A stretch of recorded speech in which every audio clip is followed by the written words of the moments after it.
नाज़रीन, आप लोगों ने अपनी ज़िंदगी में चाइना और इसके अलावा हांगकांग के लोगों को मेंढक खाते हुए देखा होगा और यकीनी तौर पर आप लोग इनको देखने के बाद बहुत ज़्यादा परेशान भी हुए होंगे। लेकिन अगर मैं आपको बताना चलूँ तो ये लोग सिर्फ मेंढक ही नहीं बल्कि बहुत से ऐसे गलीज खाने खाते हैं जिनको देखने के बाद यकीनी तौर पर इंसानी होश परेशान हो जाती है। हाँ नाज़रीन, आज की इस वीडियो में आपको इनके 5 ऐसे डर्टी फूड्स के बारे में बताने वाला हूँ जिनको जानने के बाद यकीनी तौर पर आपके रोंगटे खड़े हो जाएंगे और ये वीडियो आपके लिए बहुत ज़्यादा इंटरेस्टिंग होने वाली है, इसलिए बने रहिए इस वीडियो से। हाँ नाज़रीन, बायोग्राफी ऑफ अर्थ में आप सबको एक नई वीडियो के साथ खुशामदीद कहता हूँ। नाज़रीन, अगर हम नंबर 1 पर बात करें तो नंबर 1 पर स्नैक पिज़्ज़ा आ जाता है। नाज़रीन, आप लोग ये बात जानते हैं कि आप लोगों ने अपनी ज़िंदगी में बहुत से पिज़्ज़े खाए होंगे और इनके फ्लेवर बहुत ही ज़्यादा अलग थलग होते हैं। अगर मैं आपको इनमें से कुछ बताना चलूँ तो इनमें फजीता पिज़्ज़ा, वेजिटेबल पिज़्ज़ा और इसके अलावा टिक्का पिज़्ज़ा शामिल है, लेकिन आप लोगों ने अपनी पूरी ज़िंदगी में कभी भी स्नैक पिज़्ज़ा का नाम नहीं सुना होगा। नाज़रीन, ये पिज़्ज़ा हांगकांग में 2023 में बनाया गया था और अगर मैं आपको इस कंपनी का नाम बताना चलूँ जिसने स्नैक पिज़्ज़ा सबसे पहले बनाया था तो इस कंपनी का नाम पिज़्ज़ा हिट है। नाज़रीन, इन्होंने सबसे पहले ये पिज़्ज़ा बनाया था और ये पिज़्ज़ा बहुत ज़्यादा मशहूर भी हो चुका था और अगर मैं आपको बताना चलूँ तो इस पिज़्ज़ा की डिलीवरी पूरे हांगकांग में सबसे पहले की जाती थी और दुकानें कभी भी इसका स्टॉक पूरा नहीं कर पाती थी। लेकिन नाज़रीन, आखिर इस पिज़्ज़े का नाम स्नैक पिज़्ज़ा क्यों रखा गया है, तो अगर मैं आपको बताना चलूँ तो इसमें तमाम के तमाम पीस जो कि मीट के तौर पर इस्तेमाल होते थे उनमें स्नैक का मीट डाला जाता था। नाज़रीन, लोगों ने बहुत से सांपों को फार्म से खरीदा हुआ था और वो लोग इसको काटने के बाद इसका बहुत सारा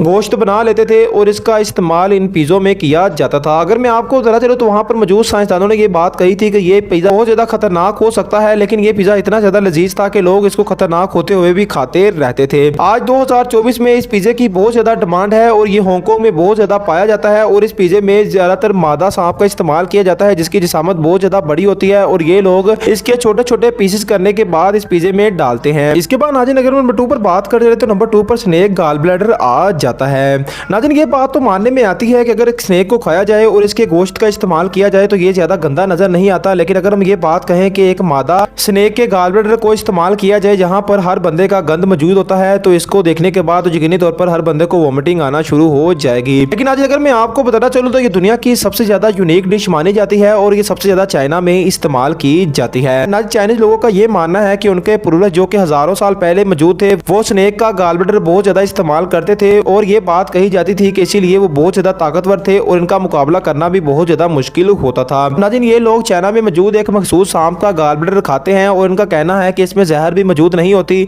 और ये लोग इसको खाने के बाद यकीनी तौर पर बहुत ज़्यादा ताकतवर भी हो सकते हैं। और अगर मैं आपको बताना चलूँ कि चाइना में अगर किसी की आईसाइट कमज़ोर हो जाती है तो वो लोग अगर इस स्नैक का गॉल ब्लैडर खाते हैं तो इनकी आईसाइट भी ठीक हो जाती है। इसके अलावा नाज़रीन, इनका अंधा इत्मीनान ये भी है कि ये लोग कहते हैं कि अंधे और इसके अलावा बहरे लोगों को भी ये गॉल ब्लैडर अगर दिया जाए तो इसमें इतनी ज़्यादा ताकत होती है कि ये लोग बहुत ज़्यादा तंदुरुस्त हो सकते हैं और इनकी ये बीमारियां भी दूर हो सकती हैं। और आप लोग ये बात जानते हैं कि पाकिस्तान और दीगर ममालिक में अगर मेहमान आते हैं तो सबसे पहले गोश्त और इसके अलावा बिरयानी को बनाया जाता है, लेकिन यहाँ पर स्नैक गॉल ब्लैडर का इस्तेमाल किया जाता है। इसलिए नाज़रीन, ये भी दुनिया का एक ऐसा गलीज खाना माना जाता है जिसको लोग खाने से बहुत ज्यादा डरते हैं। और आप लोग ये बात भी जानते हैं कि अगर स्नैक का गोश्त हो तो उसमें कोई रायत बरती जा सकती है, लेकिन इसी के गॉल ब्लैडर को खाना बहुत ज्यादा गंदा साबित होता है। इसलिए नाज़रीन, ये भी दुनिया का गलीज तरीन खाना माना जाता है। इसके बाद नाज़रीन, अगर हम नंबर 3 पर बात करते हैं तो नंबर 3 पर क्लोड ब्लड आ जाता है। नाज़रीन, ये खाना भी चाइना में बहुत ज्यादा खाया जाता है और अगर मैं आपको इस खाने की खासियत को बताना चलूँ तो ये खाना ज्यादातर बूढ़े लोगों और इसके अलावा बच्चों के लिए बनाया जाता है जिनके दांत बहुत ज्यादा कमजोर होते हैं।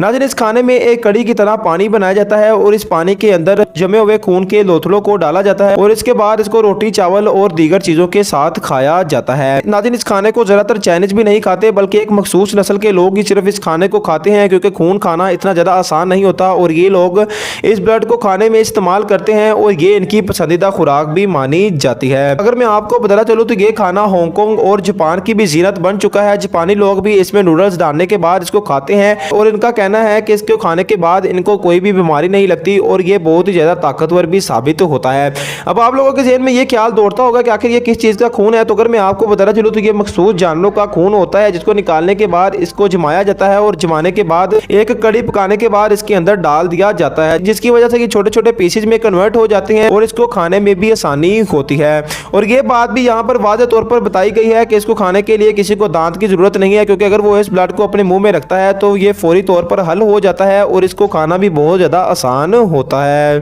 और नाज़रीन, चाइना में इसकी एक बात ये भी मशहूर है, ये फूड सिर्फ चाइनीज लोगों को ही बनाना आता है और इन्हीं के हाथ में इस चीज को बनाने का टेस्ट मौजूद है जिसकी वजह से बहुत से लोग जो कि हांगकांग और इसके अलावा जापान में रहते हैं वो चाइना में आने के बाद इस फूड का इस्तेमाल करते हैं क्योंकि इसको बनाने की तरतीब सिर्फ और सिर्फ चाइना को ही आती है। इसीलिए नाज़रीन ये भी दुनिया का सबसे गंदा तरीन खाना माना जाता है। इसके बाद नाज़रीन अगर नंबर 4 पर बात कर रहे तो नंबर 4 पर बर्ड नेस्ट सूप आ जाता है। नाज़रीन अगर मैं आपको बताना चलूँ तो ये खाना कोई खाना नहीं बल्कि ये इंसानों की बहुत बड़ी हकारत है। और अगर मैं आपको बताना चलूँ तो इस खाने को देखने के बाद यकीनी तौर पर आप लोग बहुत ज्यादा हैरान हो जाएंगे। नाज़रीन बर्ड नेस्ट सूप में होता कुछ यूं है कि ये लोग परिंदों के घोंसलों को उतारने के बाद इनमें मौजूद बच्चों को पकाते हैं और पकाने के बाद इनका सूप बनाया जाता है। नाज़रीन ये खाना भी ज्यादातर चाइना और इसके अलावा जापान में इस्तेमाल किया जाता है और ये बिल्कुल इसी तरह दिखाई देता है जैसे नूडल्स को बनाया जाता है। नाज़रीन ये खाना बहुत ज्यादा महंगा होता है क्योंकि बहुत से मखसूस लोग दरख्तों पर चढ़ने के बाद इन घोंसलों को उतारते हैं और इन्हीं में मौजूद इन बच्चों को निकालने के बाद पका दिया जाता है। अब आप लोग जानते हैं कि छोटे छोटे बच्चों को पकाकर खाना बहुत ज्यादा गलत है, लेकिन ये लोग इस सूप का बहुत ज्यादा इस्तेमाल करते हैं और इनका कहना है कि ये सूप इनकी हड्डियों को मजबूत करता है। इसके अलावा नाज़रीन अगर मैं आपको इस डिश का दूसरा नाम बताना चलूँ तो इसका दूसरा नाम सॉफ्टलेट डिश है।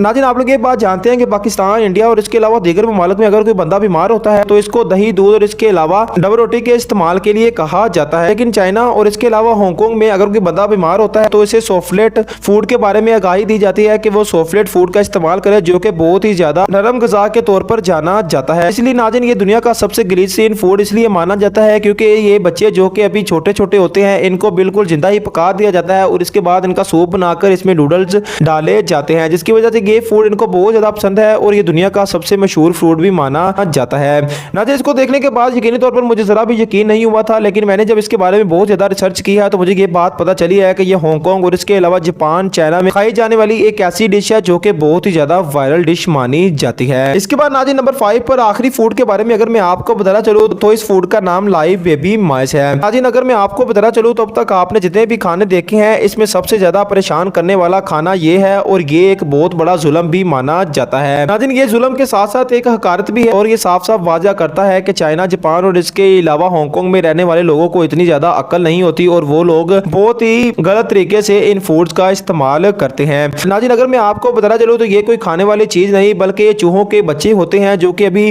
पैदा ही होते हैं और उनको पैदा होते ही खा लिया जाता है। नाज़रीन ये डिश भी हांगकांग में बहुत ज्यादा खाई जाती है और अगर मैं आपको बताना चलूँ तो चाइना के लोग भी इसको इस्तेमाल करते हैं और चाइना का एक शहर जिसे ग्वांगडोंग कहा जाता है, इस शहर में भी ये डिश बहुत ज्यादा इस्तेमाल होती है। नाज़रीन इन लोगों ने अपने मुख्तलिफ फार्म बनाए होते हैं और इन फार्म में इन चूहों को पाला जाता है और पालने के बाद जब ये बच्चे देते हैं तो उनके बच्चों को उठाकर रेस्टोरेंट में ले जाया जाता है और इसके बाद इनको पकाकर लोगों के आगे सर्व कर दिया जाता है। नाज़रीन ये डिश बहुत ज्यादा महंगी मिलती है और अगर मैं आपको बताना चलूँ तो इस डिश को खाने के लिए आपकी जेब में तकरीबन 400 से 500 डॉलर होना चाहिए तभी आप इस डिश को खा सकते हैं। लेकिन ये दुनिया की सबसे अजीबोगरीब डिश मानी जाती है और इस बात का अंदाजा लगाना भी बहुत मुश्किल होता है कि एक इंसान इस तरह की हकारत कैसे कर सकता है। तो नाज़रीन अगर आप हांगकांग और इसके अलावा चाइना में अगर जाते हैं तो क्या आप इस डिशों का इस्तेमाल करना चाहेंगे? तो आप लोग ये मुझे कमेंट में जरूर बताइएगा। नाज़रीन मुझे उम्मीद है कि आपको ये वीडियो बहुत ज्यादा पसंद आई होगी। आपके प्यार भरे लाइक्स और कमेंट्स का बेहद शुक्रिया। मिलेंगे ऐसी एक शानदार वीडियो में, उस टाइम के लिए अल्लाह हाफिज।